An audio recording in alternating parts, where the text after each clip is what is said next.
Le caractère céleste n'est pas seulement quelque chose d'abstrait, mais il est une part d'un ordre de choses, d'un ordre céleste, une vie ordonnée, une relation ordonnée, tout répondant à un ordre céleste. Ce qui nous est nécessaire de voir ensuite, c'est ce que signifie un ordre divin parfait. Je pense que nous avons là quelque chose à méditer, à contempler. Oui, bien-aimé, il y a tant de choses à corriger, un tel état de confusion et de désordre. Il existait au début un bel ordre divin, un ordre dans tous les domaines, dans toutes les directions, tout était bien à sa place.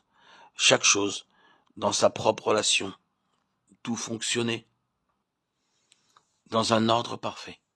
Pas de friction, pas de contradiction, pas d'inquiétude, pas de tension. Tout était plein de repos. Dieu avait déclaré que tout était très bon.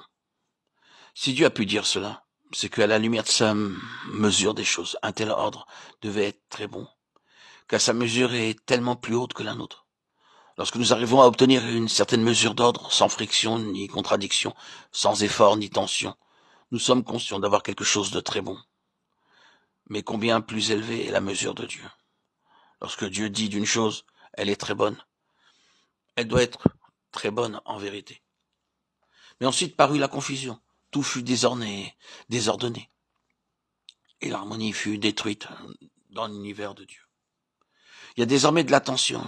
Il existe un conflit. Il n'y a plus de repos. Et dès ce moment, les choses ont été continuellement gouvernées par cet élément de désordre et de confusion. Et l'ordre divin ne s'est plus jamais rétabli dans le monde. Le désordre règne partout et en tout. Il est dans les éléments, il est dans l'humanité, il est dans toutes les relations, il est partout. Et désormais, en ce qui concerne Dieu, tout doit être dans une ligne de correction à cause de cette confusion.